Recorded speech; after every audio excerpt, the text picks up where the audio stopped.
All right, welcome to the House Judiciary Committee this Thursday morning, May 29th. And this morning we are going to be hearing from some students from Dartmouth regarding competency restoration. Before we turn it over to you for you to introduce yourselves and proceed, we'll just introduce ourselves so you know who you're speaking with. I'm Martin Malone, representative from South Burlington. It's my 11th year in here, and I chair the committee. Bob Oliver, it's my third year, and I represent Swanton and Sheldon, Vermont. Ken Goslant, state rep from Northfield, Berlin. Been here for 7 years. Enjoying every second of it. I'm Angela Arsenault, representative from Williston, and this is my third year.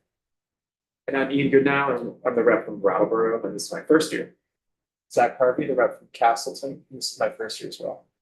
And we'll also probably be joined by Barbara Rachelson, who's been here for 14 years, and Karen Dolan as well. So they'll be coming in a little bit later.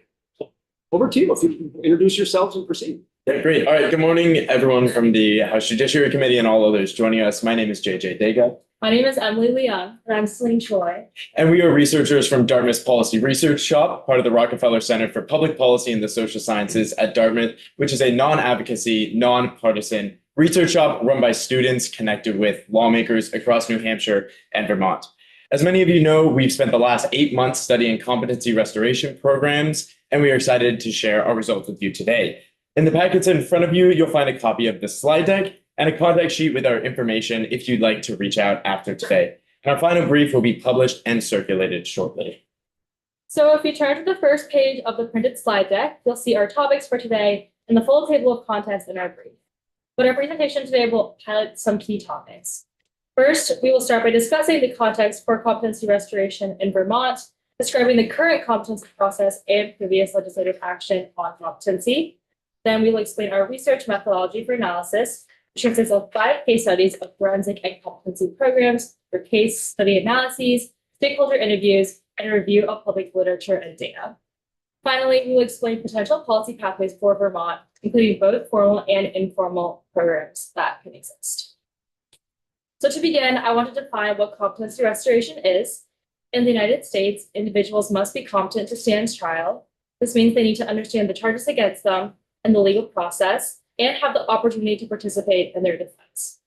However, when someone has a serious mental illness or cognitive impairment that interferes with these abilities, they may be deemed incompetent. In these cases, criminal proceedings will pause until their competency is restored. This leads us to the concept of competency restoration programs, which are systems that provide legal education to help defendants regain the capacity to stand trial and sometimes include clinical treatment. It's important to note that different competency programs approach restoration in different ways. Some programs frame restoration primarily as a legal process to educate defendants about legal procedures, while others approach it as a more clinical treatment and medical issue. With this restorative model in mind, we now turn to the specific goals of competency restoration. Across the nation, each state holds different processes and there are different goals for their competency restoration programs. From our stakeholder interviews, we identified 4 key goals for competency restoration. First, enable legal proceedings to continue, addressing underlying mental health issues through therapy and medication, balancing public health safety concerns by upholding the law, and reducing recidivism. Overall, we consider the context of deinstitutionalization and the broad goals of competency restoration when analyzing the policy landscape for our chosen case studies to explain how different states run formal and informal programs. With all these considerations in mind, this leads to our guiding research question, which is, what policy and program options are available to Vermont to address competency-related issues in the criminal justice system that would effectively balance legal, due process requirements, clinical treatment needs, stakeholder interests, and broader public health and safety concerns? Before we jump into our case studies, I want to give some legislative context for the current landscape of the Vermont justice system. So the topic of competency restoration is very timely given recent legislation to address Vermont's increasing crime rates involving mental health disorders. According to the Department of Corrections, around 80% of court cases in Vermont involve individuals who have been diagnosed with mental health or substance use disorders. In 2022, the Vermont Supreme Court officially established the Judiciary Commission on Mental Health in the courts, which worked with the Vermont Senate to pass Bill S91. This bill aimed to address delays in competency evaluations and required exploration of whether a formal competency restoration program should be implemented. Continuing Vermont's legislative landscape, this year in February 2025, two bills relating to competency restoration were introduced. First, H-251 is an act relating to establishing a competency restoration program. At this time of our presentation and our report's publication, it is only a short form. Second, H-405 is an act relating to competency to stand trial, specifically adding statutory language for case dismissal for incompetent defendants after the statute of limitations for the offense, for as long as their incompetent status remains. Overall, all three bills began in the Judiciary Committee, and these bills signal a wider trend of interest in addressing competency restoration. Our research took into account these motivations to establish the policy landscape and potential pathways of formal and informal competency restoration programs. With this context in mind, we will now explain our methods and how we assess what policy and program options are available. All right. So to assess both informal and formal competency restoration programs, we conducted a case study analysis between 5 states, which includes Vermont, and that consisted of stakeholder interviews as well as a review of existing data and literature to formulate our general understanding of Vermont's population and state-specific challenges, as well as nationwide trends in mental health and substance. So for our case studies and the selection, we chose Connecticut and Rhode Island, both of which have formal competency programs and restoration programs in their court, and New Hampshire, Massachusetts, which do not have formal programs but have some alternative forensic mental health care services in their courts. These are all states in New England, obviously, and they share a similar geographic location to Vermont. So for our stakeholder interviews, we conducted 13 interviews with both individual and group settings of stakeholders, and this consisted of experts from all 4 of our chosen states and Vermont. We interviewed lawmakers, forensic clinical psychologists, as well as government agencies like the Department of Mental Health, Department of Health and Human Services, depending on the state and where it is based for competency restoration. We used propositive and snowballing sampling, so we selected our sources based on the relevance of their expertise, of how much they know about competency restoration, as well as got a lot of referrals from our previous interviewees to other people in the same field as them and what they suggested for us to talk about. So though the structure and the questions of each of our interviews were varied based on stakeholder backgrounds and expertise, the general topics of focus are as follows in these boxes. First is the program structure in place in the state and their effectiveness. Second is areas for improvement and accessibility or accountability of mental health care. Third, alternative approaches to competency restoration programs that could be considered. Fourth, what data is being collected in these states and their data sharing practices for competency systems. Fifth, the responsibilities of stakeholders that are involved in state services. And six is key considerations for potential implementation that we want to take in for goodness. So from these research methods, we were able to gather 3 general areas. First is the historical landscape of health and justice in the United States and goals of competency restoration programming. Second is 5 state profiles based on these case study analysis and their ability to meet these set goals that we have determined. And third is we were able to provide potential policy pathways for Vermont policymakers for both formal and informal programming. So these 3 areas of results will be outlined in the rest of our presentation, starting with the historical context of competency restoration and its goals to help explain the policy landscape of Vermont's current system. To help explain then Vermont's competency system, we turn to the history of health and justice. So a major theme that Vermont stakeholders raised is the complex relationship between healthcare and the criminal justice system regarding competency-related issues. So historians describe trans-institutionalization as the correlation of individuals with mental health conditions first being treated in public hospitals and mental hospitals, as you can see in the light blue line here, and subsequently into the community, and then over time back into prisons, providing the most treatment.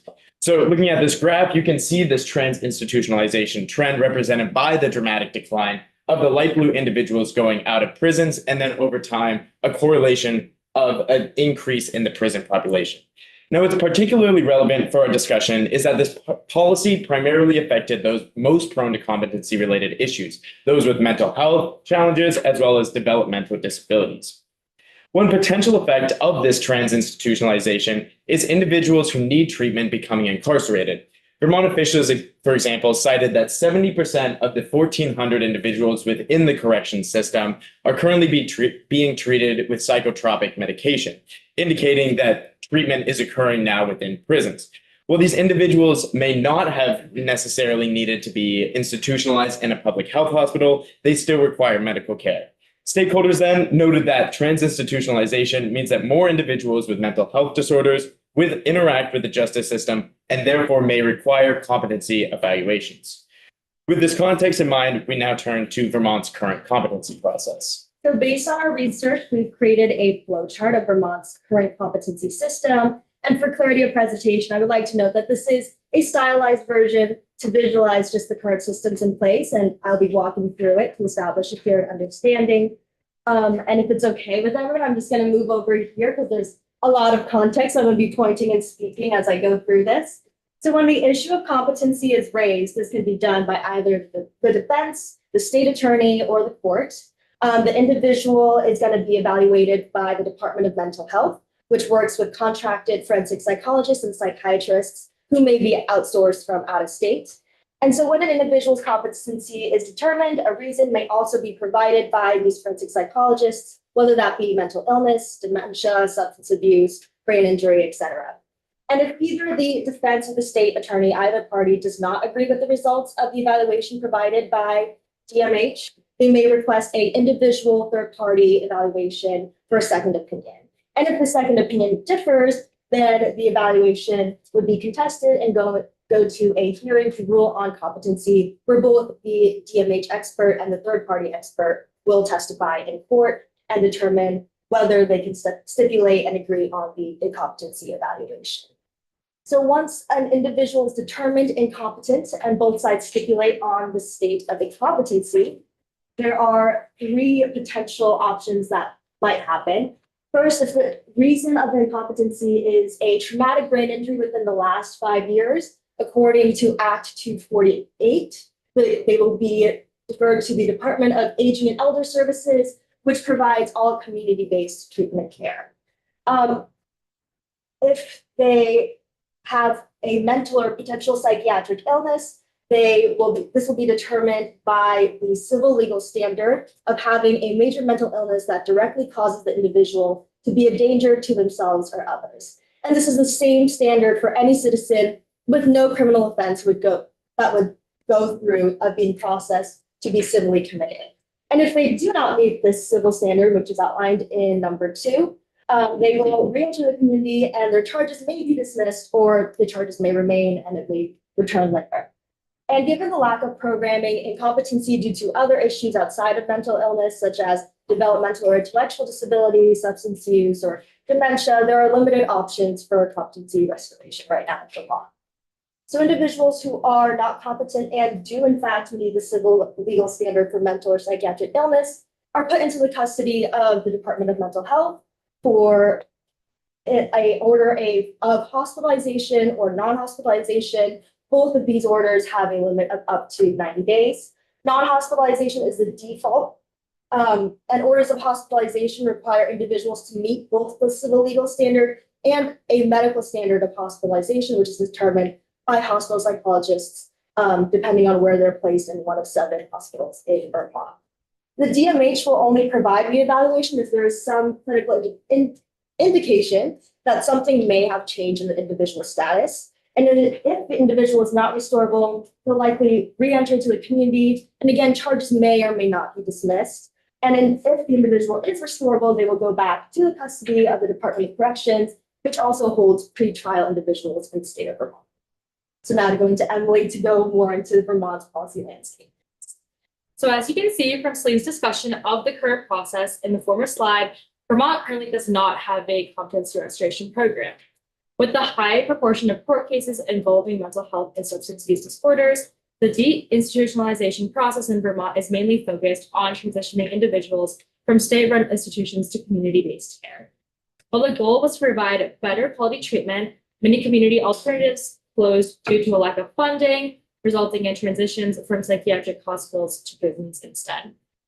Like JJ said, today in the context of trans-institutionalization, the responsibility of psychiatric care in Vermont has shifted from relying heavily on the healthcare system to relying on the criminal justice system. From our interviews, there are some key takeaways I would like to mention.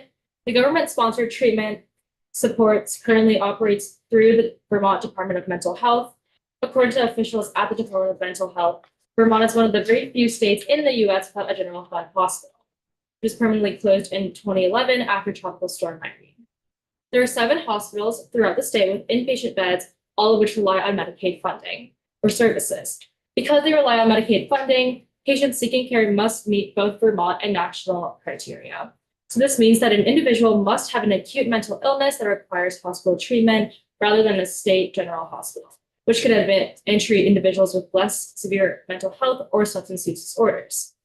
The decentralized system was created to attempt to even the playing field, also so that individuals can be treated by a hospital close to home, but that depends on the level of care needed and the availability of inpatient beds. The Department of Mental Health employs a care management team, which meets weekly with hospitals to ensure the progress of each individual in the department's care and custody. In terms of challenges and concerns, Vermont's largest challenges impacting competency infrastructure, if they were to implement a program, are cost and staff shortages. In one of our interviews, a Vermont stakeholder indicated that implementing a formal program through a 3-year contract would be triple the cost of a public system. Stakeholders also had concerns about staffing shortages, as creating a formal program would worsen the existing staffing shortage. Already, to address the growing demand for mental health-related cases, Vermont has had to outsource out-of-state psychologists and psychiatrists to provide competency evaluations for defendants. And lastly, stakeholders emphasize the lack of communication between treatment providers and legal teams. Many of these conversations have been about the inability to release information from mental agencies, which makes the process delayed even. So having established this policy landscape for Vermont, the following state profiles that I'll be going through will look at 2 places without formal programs, again, New Hampshire and Massachusetts, and then the 2 places with formal programs that we studied, Connecticut and Rhode Island, that will provide an understanding of how competency restoration functions in these different systems.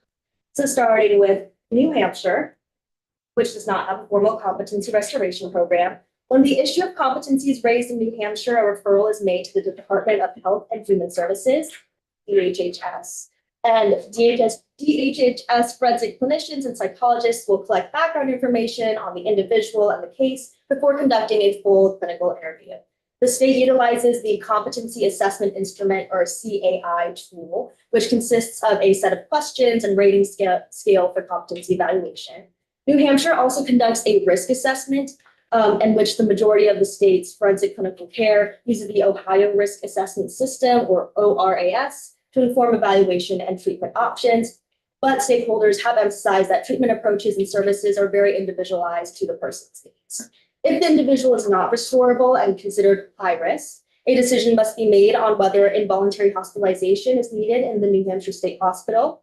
And the New Hampshire statute outlines a 12-month time frame for restoration. And if the individual is unrestorable by the 12-month mark, charges are usually dismissed. Stakeholders have also emphasized pretrial diversion options in the state to mental health courts, which also faces unique challenges by having varied systems by their county and also no standard of funding methods. Next is Massachusetts, the second state we have with an informal program in which court clinicians are in charge of performing the evaluations and provide recommendations on treatment pathways to judges and lawyers when the issue of incompetency is raised to the court. Inpatient treatment commitment orders can occur at several Department of Mental Health facilities in Massachusetts and are valid for 6 months. Specifically, the Bridgewater State Hospital is one of the main facilities that provides this inpatient competency care, in addition to housing male patients for civil commitment. Individuals with cognitive disabilities that are deemed incompetent can be recommended to outpatient neuropsychological testing and for further treatment. And for those who do not meet this criteria for inpatient treatment, it's ultimately burden of the defense attorney to attempt to provide legal education to the individual. So next is Connecticut, which is our first state with formal competency restoration programming. And one thing stakeholders emphasize in Connecticut is that their programming strictly focuses on restoring individuals to competency under legal terms. And they differentiate that between like the traditional sense of mental health treatment or public health care. So competency orders can be made regardless of the level of offense. They're not limited to high risk or violent felonies. Restoration programming in Connecticut is very team oriented. So it's under the Department of Mental Health and Addiction Services, and forensic evaluations are done by a team of psychiatrists, psychologists, and a social worker that work in teams of 3. Forensic monitors are responsible for overseeing cases and work closely with the treatment team as well. So it's a very collaborative system that they have going on. The 2 main inpatient psychiatric hospitals in Connecticut are the Connecticut Valley Hospital and the Whitting Forensic Hospital. And these orders usually have an 18-month maximum for restoration. The stakeholders have said that they usually complete programming around 6 to 9 months. And one unique aspect of Connecticut's programming is the Enhanced Forensic Respite Bed, the EFRB model, which was implemented to reduce the disproportionate number of competency orders from the state. And finally is Rhode Island, our second case for formal programming. Competency restoration in the state is centralized under the Behavioral Health Care, Developmental Disabilities, and Hospitals Department. Evaluations are conducted in 3 parts: the clinical evaluation, the competency evaluation, and the psychiatric risk assessment.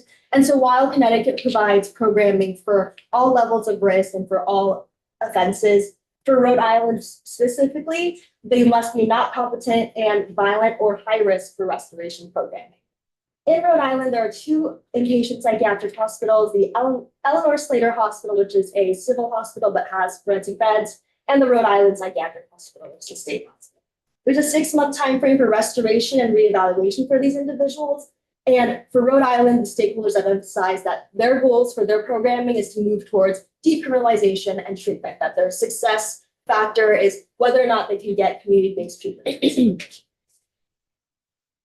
So some strengths and considerations based off of these profiles that we have developed. So starting with some strengths for a formal program to consider are its ability to uphold due process rights for the defendant, ensuring that they have the ability to stand on trial, persistence of justice to proceed as well. At the same time, a lot of stakeholders have emphasized that long wait times for treatment and overly lenient standards for admittance into restoration programming can be very disruptive for individuals going through the process.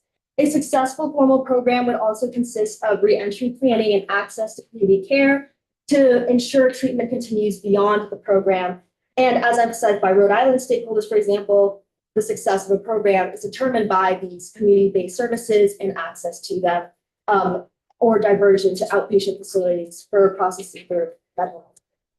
Some considerations, on the other hand, include streamlining data and communication, which is an issue that was raised by stakeholders across all 4 states.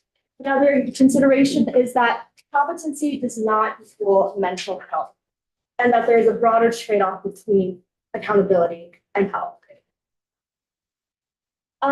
And finally are, of course, resource restrictions. So whether we have the capacity for staffing, for infrastructure, for hospitalization, et cetera. So with this context in mind, we now turn to our proposed policy pathways. So emerging from our research, we identified 6 non-exclusive policy pathways that break down into a formal program and informal alternatives to that formal program. As you've seen, all of the case studies that we identified have different strengths and weaknesses to both having a formal and informal competency system. So these pathways attempt to represent a broad range of approaches to competency restoration. Now, based on our case studies, interviews, and our literature review, we identified 3 key principles when considering competency restoration programs. There's no single right path for Vermont to take with a competency restoration program, but rather these principles attempt to provide a framework when considering the different approaches based on both policy priorities and political considerations. So due to differing interests and opinions and whether and how to implement a formal competency restoration program in Vermont, these 3 principles emerge: access to justice, individual and community outcomes, and system durability. So first, access to justice represents the fundamental principle that individuals involved in the criminal justice system should have their cases fairly weighed based on the merits of the case rather than participation in the legal process. While the full definition of access for justice can be found in our brief, A few of the key considerations include upholding individual accountability, including the perspectives of criminal justice victims, ensuring ethical competency in treatment selection, and preventing treatment from extending time in state-run institutions. Second, the individual and community outcomes principle focuses on measurable results for both individuals within the system and the broader community. Competency restoration exists within the broader context of recovery-oriented justice, where success is not just defined by legal resolutions, but also by improving public health and public safety outcomes. So in that vein, some dimensions of the individual and community outcomes principle include improving public health and public safety, using evidence-based approaches to treatment, boosting competency rates of successful restoration, and reducing criminal justice system interaction. And finally, the system's durability out principle emphasizes the practical sustainability of any program or system of whichever Vermont adopts to ensure that a successful system will endure. Some concepts related to system durability include enhancing procedural efficiency, ensuring fiscal sustainability, supporting workforce capacity, creating scalable programs, and fostering stakeholder collaboration. So with these principles in mind, we'll now explain each of these 6 policy pathways. So pathway 1 is funding a formal competency restoration program in Vermont. And I know it's another complicated flowchart, but I promise I'll walk through it. Based on our case study analysis, we've developed this flowchart to guide implementation and design a formal competency restoration program. And it's split up into 5 steps, so I'll go through it individually. A is when competency is ordered and when the issue of competency is raised. B, competency evaluation. C is determination. D is restoration programming. And E is post-restoration processes. So starting with A, when competency is ordered or when the issue of competency is raised in court, states with limited resources or without a formal program often exclude misdemeanor or nonviolent crimes and offenses from competency evaluation and programming, potentially dismissing charges and discharging individuals to community-based care. Vermont may wish to do this considering resource constraints or provide competency programming or at least competency evaluation for all cases. Then we move to B, competency evaluation. In this flowchart, we modeled this step based off of Rhode Island's 3-part evaluation process consisting of clinical, competency, and psychiatric risk evaluation. But a formal program could include any or all of these factors in their evaluation. And so from these evaluations is where we see competency being determined. Connecticut stakeholders at this first step of diagnosis or symptoms identified have noted that their state statute does not require a medical diagnosis in order for individuals to be deemed incompetent. And many stakeholders across all 4 states have emphasized that mental illness does not necessarily equate incompetency, as individuals who have a diagnosis might still be competent in court, while others who have no formal medical diagnosis are deemed incompetent. And so once incompetency is determined, assessing risk level also results into 2 potential implementation options. Vermont may wish to divert low-risk individuals towards community-based care and potentially dismissing charges like Rhode Island, or follow Connecticut in providing programming regardless of risk and offense level. And next is restoration programming. So whether for all risk levels or limited to high-risk individuals, this would consist of 2 factors, which is clinical treatment and legal education. I'm sorry, small bends right there. It's important for Vermont to, if it were to establish a formal program to determine its goals, whether it's following a Connecticut-style restoration goals under strictly legal standards, or Rhode Island's emphasis on access to mental health treatment, to decide how to balance and weigh these 2 factors, where the resources are going to go, if it's focusing on legal education or clinical treatment, or maybe it's evenly both. A decision should then be made on whether an individual should be placed into inpatient or outpatient treatment. And if the individual is not restorable, their charges may be dismissed, they may be diverted to community-based care. And if they are restorable, then we enter post-restoration in step B. Awesome. So once competency is restored, an individual may return to the Department of Corrections, and according to stakeholders, will likely lead to some reduced sentence or potentially an insanity plea, or individuals might be diverted to a drug or mental health court or a civil court of some sort in the second section there. Or they may be discharged to community-based treatment for continued care outside of the Department of Corrections. And regardless of which post-restoration pathway is taken, stakeholders across all states have emphasized the importance of re-entry planning and support to ensure that individuals have access to necessary health services beyond competency restoration. And so there are some challenges to a formal program to consider, some of which I've kind of touched on when going over the case studies. But first is that some stakeholders believe that individuals for which the issue of competency is raised are able to circumvent accountability, and political opinions about the role of competency programs and punitiveness might hinder implementation efforts if this is a pathway that Vermont decides to take. At the same time, there are concerns about accountability of the system itself and the rights of individuals committed to involuntary orders of hospitalization. And on the public health side, again, this idea of the fact that mental health and mental illness does not necessarily equate competency or incompetency, and that there's this emphasis of having community-based treatment as well, that these programs in these courts can't really replace the public health systems in place. And again, is this idea of communication and data. A lot of stakeholders noted a need for regular communication on changes in the system and shared understanding of the purpose and goals of a system that is being implemented. Challenges with staffing and infrastructure, particularly Vermont's current limited staffing, and the fact that we don't have a state hospital, as Emily has discussed, are also necessary considerations to this implementation process. And of course, cost and funding, as with any implementation of new infrastructure of sorts, are also potential challenges to developing a formal program. So as Celine mentioned, then there are a number of considerations when weighing whether to implement a formal competency restoration program. But a key finding from our research is that there are ways to impact competency restoration without a formal program in place. Formal programs aim to provide legal education and potentially treatment. But on the other hand, these 5 informal alternatives intend to target aspects of competency-related issues that may lead to restoration, but is not their primary purpose. These alternatives target different aspects of factors that contribute to competency issues, such as treating mental health and substance use disorders, in order to enhance public health and public safety. So these modifications emerged as we synthesized stakeholder perspectives through the emerging themes raised by multiple stakeholders and through recommendations that have been promulgated by national bodies such as the National Center for State Courts and National Center for State Governments.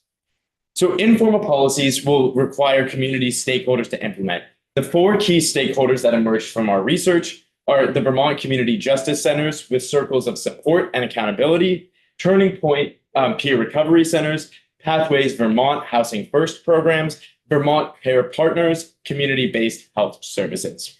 In our brief, we identify 5 key areas for each of the informal pathways that I'll now discuss.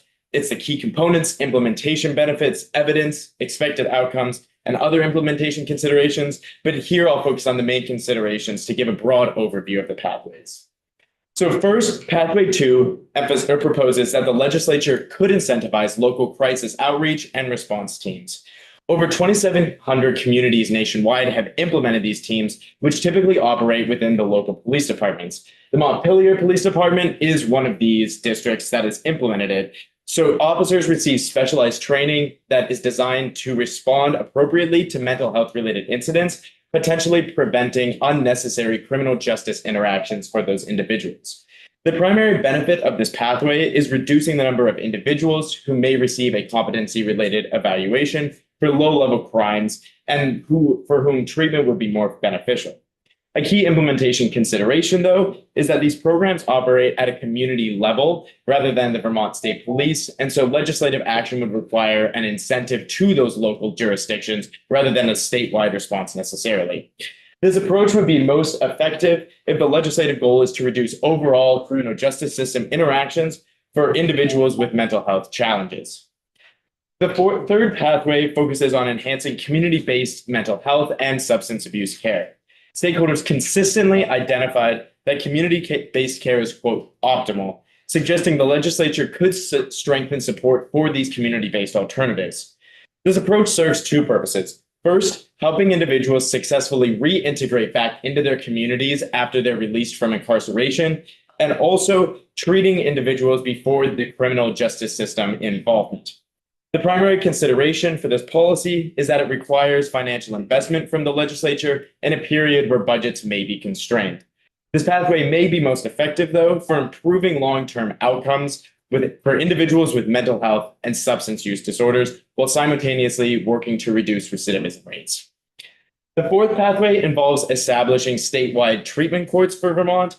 Currently, 5 locations across the state maintain treatment dockets, but the Vermont legislature could increase this number through its Chapter 2 authority.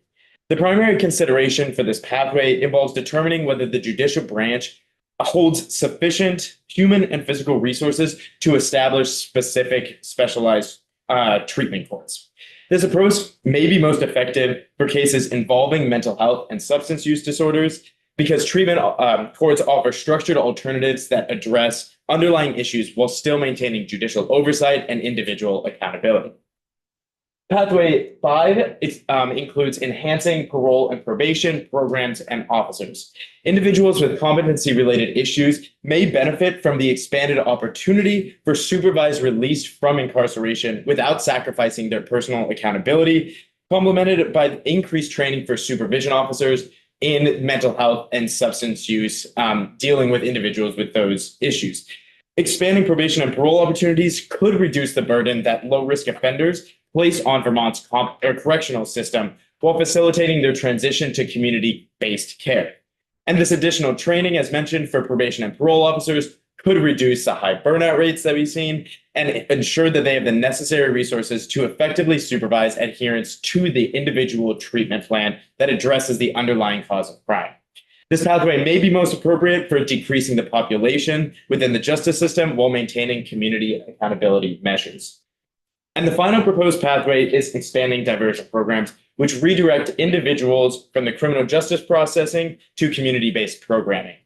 So diversion programs rely on the sequential intercept model, which is seen here. It's a nationally utilized framework for promoting early intervention within the criminal justice system and explaining how the criminal justice system interact with the Vermont's treatment first approach for providing care for individuals with mental health and substance use related issues. So in each of the intercepts shown here from 0 to 5, the model provides interventions that can prevent further penetration into the criminal justice system, ranging from mobilizing community services and resources to providing post-care re-entry support. So within this model, competency evaluations then occur between intercepts 2 and 3. And so this model, therefore, can help conceptualize opportunities for diversion at every stage of the criminal justice process, from pre-arrest through re-entry from incarceration, supporting individuals to prevent that further involvement in the criminal justice system. This approach may be most effective for ensuring that individuals have consistent opportunities to receive appropriate treatment outside of the criminal justice system. Diversion programs can provide tailored interventions at every stage of the process while reducing court congestion and correctional populations. So throughout our research then, we found opportunities for Vermont to implement solutions and policies that improve public health and public safety by addressing competency-related issues. As Vermont looks to the future, we hope that the principles and policy pathways that have emerged from this research can help shape the future of competency-related programming in Vermont. By continuing its treatment-first approach within the justice system, Vermont can improve the lives of individuals dealing with mental health and substance use issues while simultaneously bolstering public health and public safety. And with that, we'll take any questions you may have. Thank you. Wow, that was very thorough and very helpful. And I really appreciate that. Questions from folks? I know I have some, but I'll open up the first. Angela? Thank you so much. This is super helpful. And this is like a process question or maybe analysis question. Do you recall how you, wherever you got the data, how psychotropic drugs, how that was defined and if it included drugs like SSRIs, antidepressants, or if it was like antipsychotics? So that emerged from our interviews with the Vermont Department of Corrections and the Department of Mental Health. And I'm not at this time sure exactly how they defined it, but we can reach out and get back to you if that's of interest. Sure, just curious because it's a large percentage, and I would just like to know if we're talking about levels of mental illness, as you spoke to later in the presentation, like being cared for, a mental illness doesn't mean that you are necessarily incompetent or even close to incompetent. So just curious. Was one specific question I had. But So I have I have several questions, and this is a lot to think about, and I have questions as we're going there as well. But in Vermont, as I understand it, and Ian will correct me because he's a defense attorney if I got this wrong, but an individual in court, they have the competency of hearing evaluation can be ordered at some point when the person is, it could be at an arraignment. Person's found incompetent to stand trial. And then what happens? That's kind of the question. And my understanding is that they could be given an order of non-hospitalization or hospitalization. Very seldom are there orders of hospitalization, I understand. And the order of non-hospitalization is a different standard. It's a danger to themselves or others. It's a different standard on whether somebody's incompetent to stand trial. So take an example of an individual who's does not have an order of non-hospitalization, but had been found incompetent. In Vermont, it seems to me that those individuals are largely on their own. There's not a way that they're treated, they're not given services. So some of these other states, in that kind of scenario, are individuals who are, is there a different standard when somebody's found incompetent to stand trial, but they're not a danger to themselves or others? Can they still be ordered to have treatment? Because in Vermont, they can't be ordered to have treatment.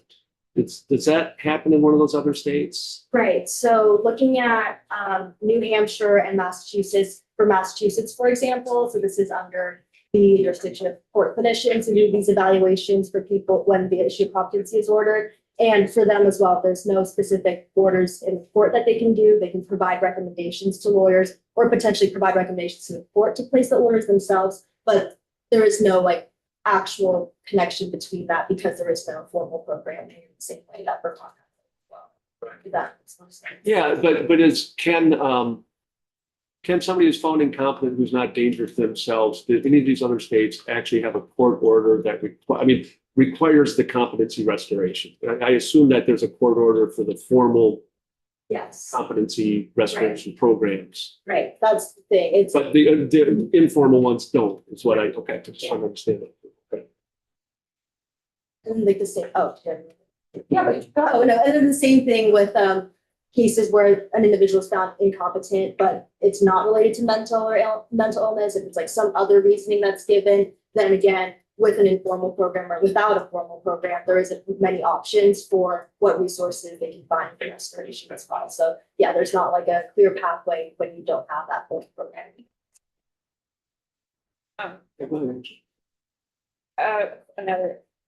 I know these questions are quite specific, but I was just wondering about when you were talking about the Connecticut formal restoration process and the EFRB model. You said, I think you said it was developed in response to a disproportionate number of misdemeanor cases. Right. Say a little bit more about that. Yeah, sure. Definitely. This bars back in. Yeah, so pretty much when we talk to stakeholders in Connecticut, they discuss the fact that unlike Rhode Island or some of these other states, they don't differentiate based on risk or level of offense, that in any case where incompetence is determined, that any of these cases can go through competency restoration programming. And they specify that for Connecticut specifically, they're fortunate enough to have the resources to do so and not have long wait lists or wait times for these individuals to go through programming, and that they're able to outsource to universities like Yale University for resources and staffing as well. And that's why they have that program like that. But one thing that a lot of these stakeholders noticed is that a lot of these are disproportionately made up of misdemeanor cases. And one example we were given was where a judge, like sometimes judges or the court might suggest competency restoration programming for individuals simply because they have nowhere else to go once they are dismissed from custody. And so it was kind of like this Band-Aid to a larger problem. And that's why they have the EFRB model to provide more outpatient community-based care, because it's so disruptive to an individual to go through hospitalization and then be brought back and forth for corrections and whatnot. And that's the main goal that they discussed there. Okay, that's great. So those were outpatient. Yes, That's outpatient. yes. Gotcha. Um, Yeah, no, I'll ask a question while we find the other. So on the New Hampshire, you mentioned the emphasizing pretrial diversion options to mental health court. I know that in Vermont, there's not diversion to our mental health programming until it's in trial. So it's called Tamarack, and it's trial diversion. But we've been working on establishing a more formal pretrial diversion program. So how does New Hampshire work that? Because we've found it difficult to figure out a way that pretrial, before somebody even gets to court, that somebody can be sent to a mental health treatment. How does New Hampshire handle that? You want to So two aspects. I think first, and anyone can jump in on the New Hampshire side as well to supplement this. But one of the main ways that they do is through these drug treatment courts. And so having those specialized drug courts so that there's a more formalized process in a sense, so that individuals and other stakeholders, judges and the departments kind of have that clear process in mind.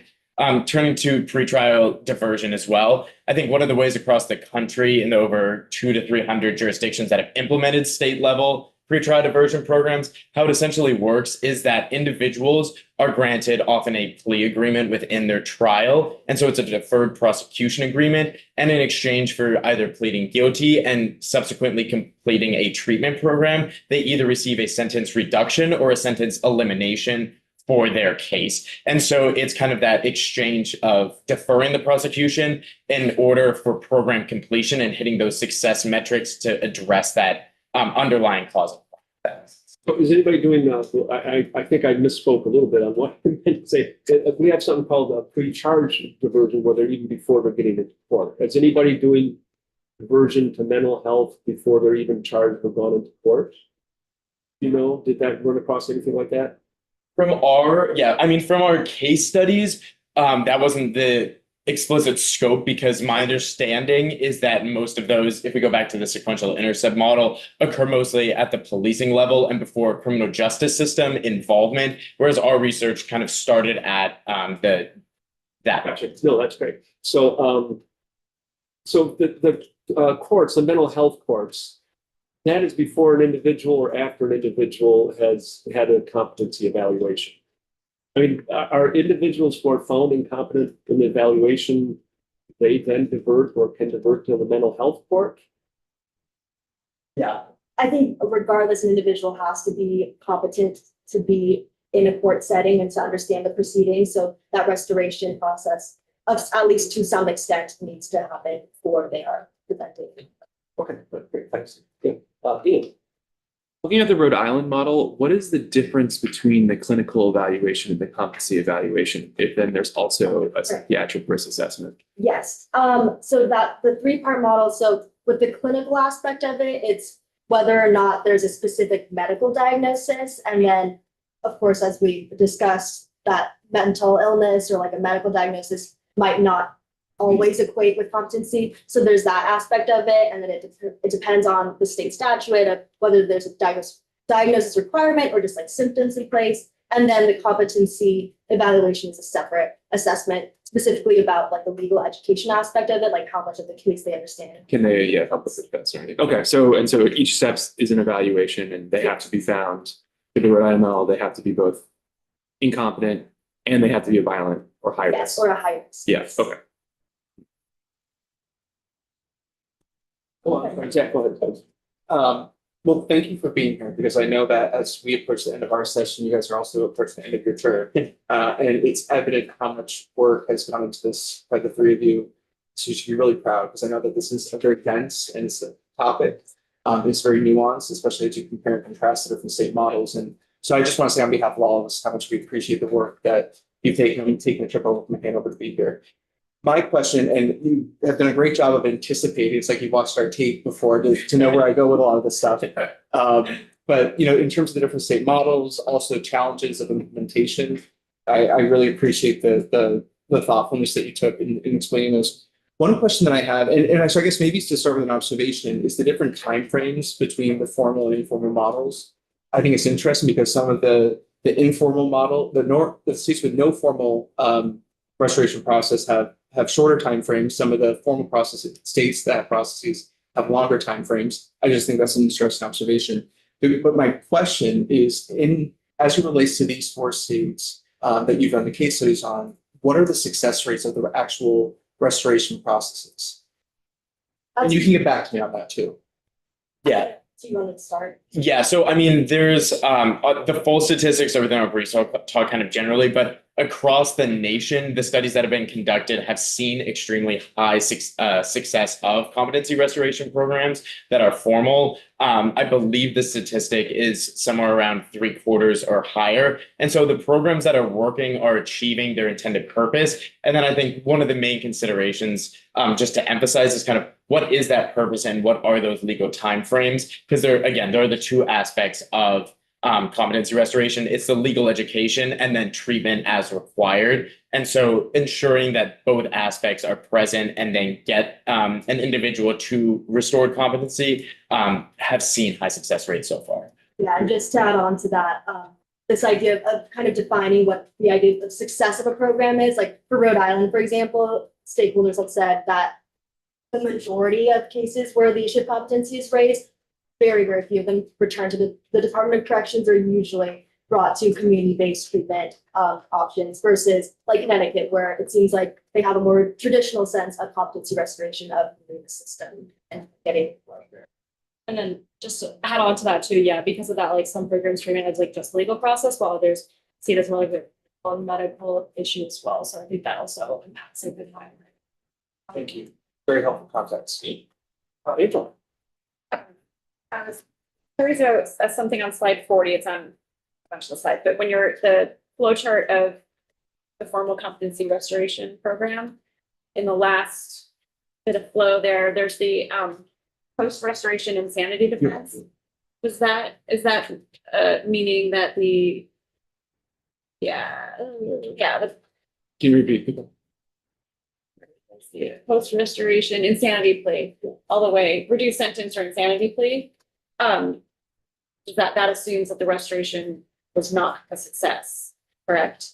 Not necessarily, because again, it's like hard to do that distinction between like they might still need actual like mental health treatment or some other clinical treatment, but that they are competent to a standard of being able to simply understand what's happening for it. So they might be restored to competency to go through these processes, but there might be some other factors that are still there. Right. Okay. So again, that gets to what you were just talking about, the test, how important it is to fully understand the goals of what we're talking about when we say competency restoration. Just let's add on to that. I think where this is coming in also is that an individual can be restored to competency to stand trial, but also can have an insanity plea because that is the crime occurred prior to the restoration. Yep. Different standard. Not coming back to me now. We did move on the insanity plea, or we did something with insanity, but not competency. But I don't know. Yeah. Okay. Barbara then Tom. So I apologize for being late. This is awesome stuff. So I'm wondering if success for a competency program is merely the ability to stand trial, or is recidivism looked at as another objective? Yeah, I can take that first stab at it. So I think that's kind of where our 3 principles come in, is that every state has, every state kind of has those different success metrics. And so at its baseline, the success of a competency restoration program is restoring an individual to stand trial. But then the approach to that kind of layers on the treatment and other justice initiatives. And so again, those kind of like 3 principles may help guide that decision. And do any of these other states that have programs measure, in addition to ability to stand trial, have people been able to sustain the improvements they've made? Or are we seeing them back interacting with law enforcement a week later? Like what, like, are the results lasting or short term? Yeah, that's a great question.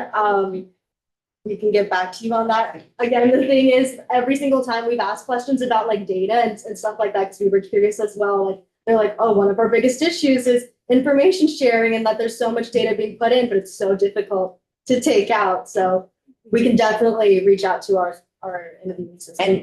And the last part, like, so I noticed Rhode Island, I think, and Connecticut had a time frame, right? What happens if somebody isn't restored to be competent to stand trial in 6 months in Rhode Island? Do they then just release them back to DOS? Like, what's the, not everybody makes 6 months and they're great. I think in Rhode Island specifically, off the top of my head, I'm not 100% sure right now. It's included in our brief, but I know that that's one of the trade-offs is whether at that moment it's defined by stakeholders as still accountability and justice if that individual after 6 months maybe has their charge dismissed, which is one potential alternative. Some of the other ones are continuing treatment and care or tweaking with the sentences. And so at that moment, that's kind of one of the considerations is where to put the timeline based on the approach to competency. I believe the research has said that most competency restoration programs have been successful within the 12 to 16th month time frame. And so, and that specific statistic will be in our report. But that's kind of one of the considerations if weighing. Thank you. Great job. If you could go to your pathway one, the formal. On the formal competency restoration program, I see one spot where I personally would like to, it's more of an observation than anything, and you probably already thought of it. Put my glasses on there. For felonies, violent crime in the very beginning, that's where they take their step forward. And you have that one little jump where they could go forward or backward. I think maybe, is that where you're considering if somebody's committing like multiple misdemeanors together where they need to go to be, or well, what's the considerations there that even if they're being dismissed, somebody could be so problematic in your community with so many interruptions that there needs to be an intervention. Is that a consideration there? Yes, definitely as well. I think when we were designing this specific two pathways for this first step, it was mainly like a resource question of, do you have enough resources to take all of these cases and not have to differentiate between risk level, which would also consist of, oh, like what is the recidivism rate on this specific individual? Do they have previous? That was your consideration. But yeah, it's mainly a consideration about, do we have enough resources to provide evaluation and programming to all of these cases, or do we have to kind of split them up? One more fun question. Ian will like this one. Sure. What did you use for a definition of recidivism? You asked. Did you just use it generically? Yeah, so again, the kind of literature on specific recidivism of competency restoration programs isn't robust and hasn't consolidated around a definition. And so we did include it to have a general time frame. I think the general definition that we see is 1 year, but again, it spans. I'm just wondering for maybe a bit of qualitative anecdotal data, we hear a lot about the success in Vermont of treatment court. And also, as you pointed out, not every county is able to, there's a resource issue there. I was wondering if in your research, what you've heard from Vermont stakeholders about treatment courts, if anything. Yeah, I'll take the first stab. I think across Vermont and across the region, stakeholders have identified that these treatment courts are successful and that individuals feel like they have kind of a clear understanding of the process, as well as the stakeholders have a clear understanding of the process.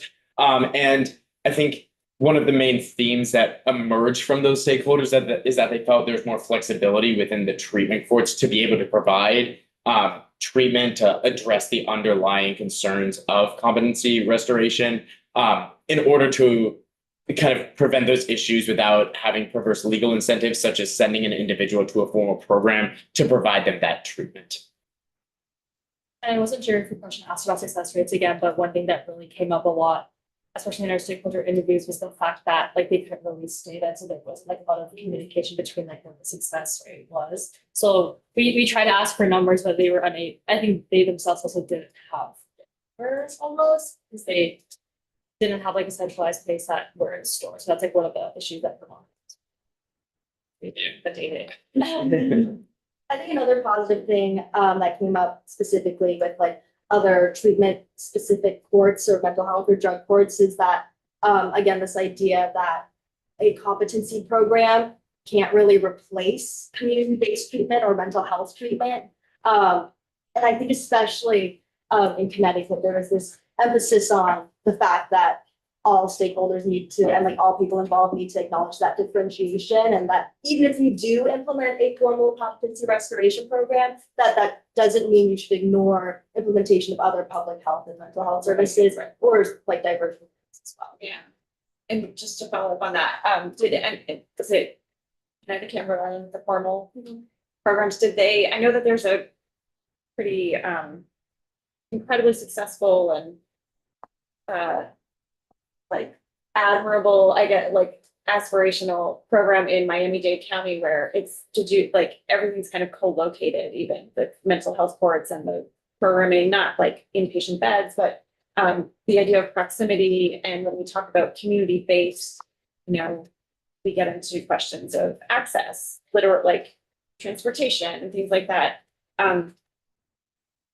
In Rhode Island and Connecticut, where they have the formal programs, was there any conversation about delivering people to these programs? I remember learning just a little bit about this program in Miami-Dade County and thinking it was really a great idea. Wondering if anyone else if either of these programs or anywhere else in the country is doing that.